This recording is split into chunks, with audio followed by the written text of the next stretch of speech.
पाकिस्तान की फ़ौज ने ही कहा है कि अगर हमें हिंदुस्तान के अफ़सर और जेसीओज़ की लीडरशिप मिलती, हम कभी सरेंडर ना करते। एयर फ़ोर्स ने भी बहुत अच्छा योगदान किया। फर्स्ट लाइट पे उन्होंने हमला कर दिया और दुश्मन के जो टैंक्स थे, तहस-नहस कर दिए। जो पाकिस्तान फ़ौज थी ईस्ट पाकिस्तान में, उन्होंने बहुत अत्याचार किया बंगालीज़ के ऊपर और अल्टीमेटली वो इतना डर गए बंगाली, वो भाग के हिंदुस्तान में आ गए। 4 दिशा से उन पे हमला किया। एक north west 33 core, north south west 2 core, eastern side 4 core and on top north 101 com zone area. कि जो वॉर है, लड़ाई, वो बहुत ख़तरनाक चीज़ है। जब जब पाकिस्तान में भारत पर हमला किया है तब तब पाकिस्तान को हमेशा मुंह की खानी पड़ी है। अगर बात करें 1965 की जंग की और उसके बाद 1971, मेरे साथ है कर्नल रणबीर सिंह जी। रणबीर सिंह जी, अगर बात करें 1971 के युद्ध की, उससे पहले युद्ध हुआ 1965 का। हाँ जी। किस तरह देखते हो जब जब पाकिस्तान में भारत पे हमला किया है तब तब पाकिस्तान को मुंह की बल गिरे हैं, मुंह की खानी पड़ी है। अगर किस तरह शुरुआत कैसे आपकी हुई भारतीय फौज जो आज विश्व में तीसरे स्थान पर है, सबसे बड़ी फौज मानी जाती है, कैसे शुरुआत हुई आपकी भारतीय फौज में? मैं जी 1963 में कमीशन हुआ मेरा। मेरी पहली पोस्टिंग फ़िरोज़पुर थी। 1 साल के बाद 1964 में हम कारगिल चले गए और वहाँ पे मई 65 में कारगिल की लड़ाई हुई। सिर्फ मेरी ही पलटन ने हमला किया वहाँ पे, जबकि असली लड़ाई तो शुरू हुई थी अगस्त 65 में। मेरी पलटन ने हमला किया। उस हमले में मैं ज़ख्मी हुआ और मुझे वीर चक्र मिला। मेरी पलटन फ़ोर्ट राजपूत है। उसके बाद अलग-अलग जगह पोस्टिंग होती रही। अल्टीमेटली 71 में मैं बांग्लादेश की लड़ाई में शामिल था। वहाँ पे पहले तो मुफ्ती बैनीज़ की ट्रेनिंग हुई। उन्होंने काफ़ी नुकसान किया पाकिस्तान आर्मी का, क्योंकि जो पाकिस्तान फ़ौज थी ईस्ट पाकिस्तान में, उन्होंने बहुत अत्याचार किया बंगालीज़ के ऊपर और उनको लाखों में उनको मार डाला। वो तंग आके उन्होंने रिबेलियन शुरू किए, एजिटेशन शुरू हुई और अल्टीमेटली वो इतना डर गए बंगाली, वो भाग के हिंदुस्तान में आ गए रेफ्यूजीज़। नो, हिंदुस्तान के लिए बड़ा मुश्किल था कि इतने रेफ्यूजियों को वो कैसे उनको देखभाल करेंगे, कैसे खाना पीना देंगे। यही वजह है कि उन्होंने सलाह की कि ईस्ट पाकिस्तान में हमला करना है। पर लेकिन हमें मालूम है कि इंडिया पहले हमला नहीं करता। उन्होंने क्या किया, उनकी जो योजना थी कि हालात ऐसे पैदा कर दो कि पाकिस्तान हमला कर दे, जो कि उसने 3 दिसंबर को किया 71। जो इंडियन आर्मी की कार्रवाई थी बांग्लादेश में, वो थी पहले तो मुफ्ती बैनीज़ को हमने ट्रेनिंग शुरू की, वो पाकिस्तान को अच्छा नहीं लगा। फिर हमने बीओपीज़ का जो अपने बॉर्डर आउटपोस्ट होते हैं, वहाँ से उनको लॉन्चिंग पैड दिया। फिर थोड़ी बहुत ही आर्टिलरी सपोर्ट दी।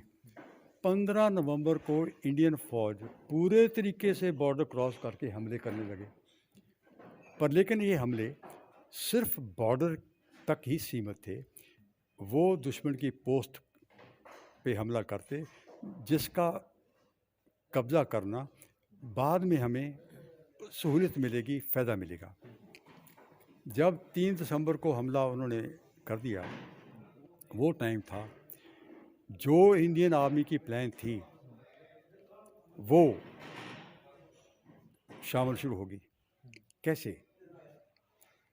2 टास्क दिए थे ईस्टर्न आर्मी कमांड, जिसका नेतृत्व करते थे लेफ्टिनेंट जनरल जगजीत सिंह अरोड़ा, वो आर्मी कमांडर थे। उनको टास्क मिला था एक, ज़्यादा से ज़्यादा ईस्टर्न आर्मी पाकिस्तान की उनका नुकसान करना। दूसरा टास्क, जितनी जगह हो कब्ज़े में लानी ईस्ट पाकिस्तान में, ताकि जो बांग्लादेश फ़ौज गवर्नमेंट है एग्ज़ाइल में कलकत्ता, वो वहाँ अपने आप को इस्टेब्लिश कर सके। तो इसको पूरा करने के लिए जो आप ये नक्शा देख रहे हैं, मैंने इसका नाम रखा है चक्रव्यूह। उन्होंने इसको, हम अंग्रेज़ी में कहते हैं 4 pronged अटैक, 4 दिशा से उन पे हमला किया। एक नॉर्थ वेस्ट से 33 कोर, साउथ वेस्ट 2 कोर, मैं देता हूँ, north west 33 core, north south west 2 core, eastern side 4 core, and on top north 101 comb zone area. The aim was all these formations to keep on capturing Pakistan। फिर अंग्रेजी आ गई, पाकिस्तान के जितने भी defences हैं उन पे कब्ज़ा करना, उनको मार धकेलना और ढाका की तरफ चलते रहना। अल्टीमेटली हमें मालूम है 4 कोर ने मेघना रिवर क्रॉस किया, उनके जितने भी इम्पोर्टेंट डिफेंसेस थे उन पे कब्ज़ा किया और वो ढाका पहुंच गए। ढाका पहुंचने के बाद जो जनरल नियाज़ी थे, पाकिस्तान ईस्टर्न आर्मी कमांडर, उसने सरेंडर किया 93,000 प्रिजनर ऑफ वॉर के साथ। और इसमें सर जब 1971 की लड़ाई थी तब ये माना जा रहा था कि एयर स्ट्राइक भी क्या हुई थी, क्योंकि 1971 में कई ऐसे भारत के पाकिस्तान की तरफ से हलचल देखने को मिली थी। तो 1971 में कई जगह पे हुई थी। लोंगोवाल की बात करें, लोंगोवाल भी 1971 की एक था जब हमला हुआ था। हाँ जी, बिल्कुल। 1971 में लोंगोवाल पे हमला किया और बड़े उन्होंने खूब टैंक लगाए वहाँ पे, लेकिन ब्रिगेडियर चांदपुरी की यूनिट वहाँ थी, उन्होंने मुंह तोड़ जवाब दिया और बहुत बहादुरी से लड़े। उसमें इंडियन एयरफोर्स का भी बहुत योगदान था, क्योंकि जब आपके ऊपर टैंकों का हमला आता है दहशत फैला देता है वो। तो ये तो बहादुरी से लड़े, उनके टैंक आर्सियल गन से भी बहुत बर्बाद किए, लेकिन एयरफोर्स ने भी बहुत अच्छा योगदान किया। फर्स्ट लाइट पे उन्होंने हमला कर दिया और दुश्मन के जो टैंक्स थे तहस नहस कर दिए और कब्ज़ा कायम रखा लोंगोवाल पे। जब बात करें तो बांग्लादेश, जो आपने किताब लिख रही है war in the east the liberation of Bangladesh 1971, sir आखिर जब आप उस जंग में थे, किस तरह लगता है, क्योंकि एक जंग ऐसी होती है पूरी दुनिया को एक तरफ से संजो कर रख देती है, क्योंकि एक ऐसी चीज़ है जब हमको हर चीज़ की याद आती है।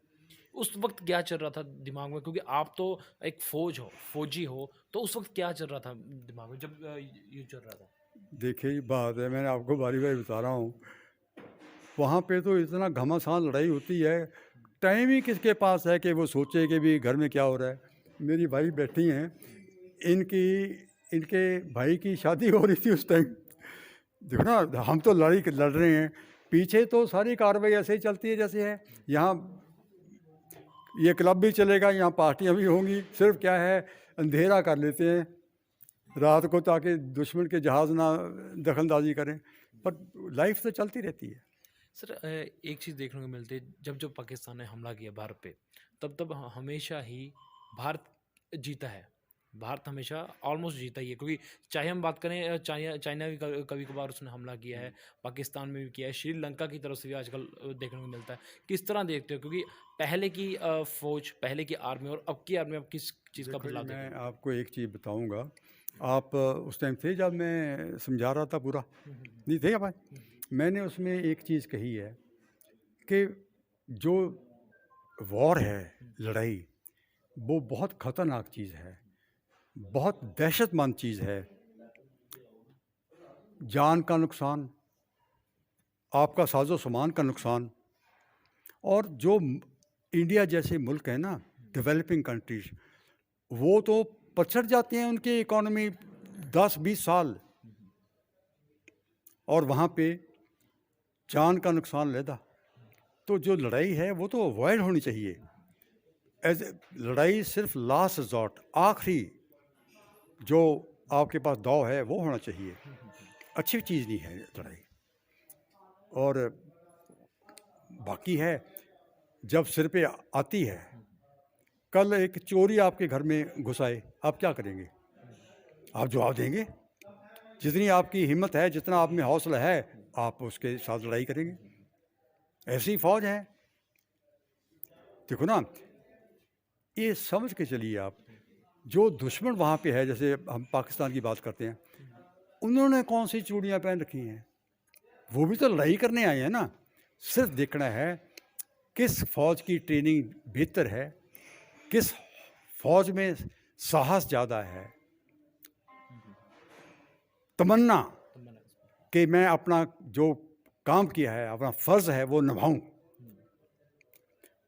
पाकिस्तान फ़ौज बांग्लादेश में वो याशी फ़ौज थी, सबको मालूम है। लेकिन पाकिस्तान की फ़ौज ने ही कहा है कि अगर हमें हिंदुस्तान के अफसर और जेसीओज की लीडरशिप मिलती, हम कभी सरेंडर ना करते।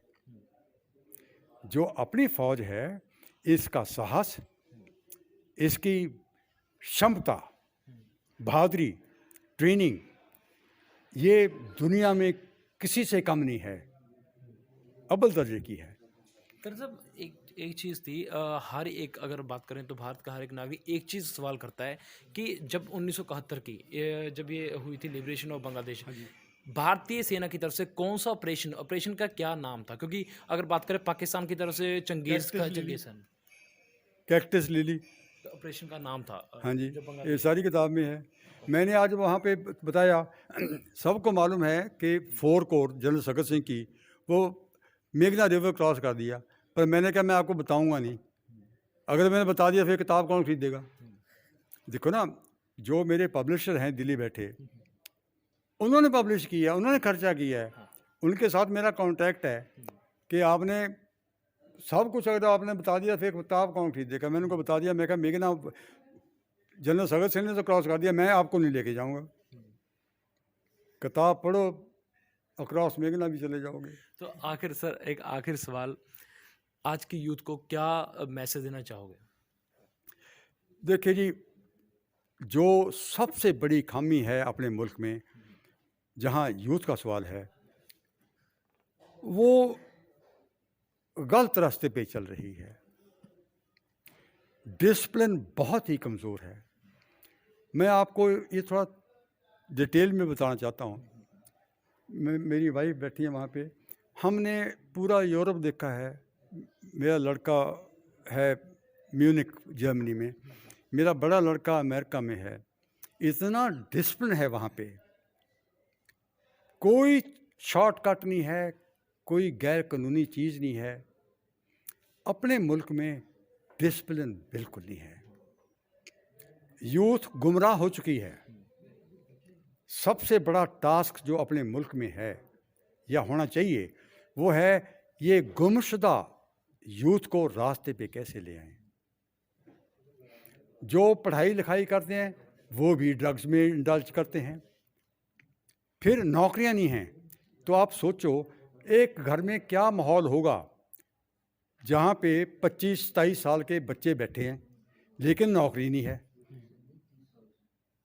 माँ बाप उनको ताना देते हैं कि आप बेले बैठे हो, बच्चे माँ बाप को ताना देते हो, बताओ जी जब नौकरी नहीं है कहाँ जाएं हम?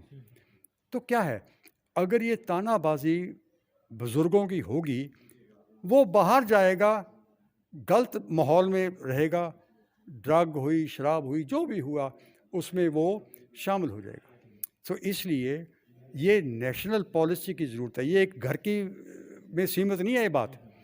नेशनल पॉलिसी होनी चाहिए कि ये गुमशुदा यूथ को रास्ते पे कैसे लेके आएँ।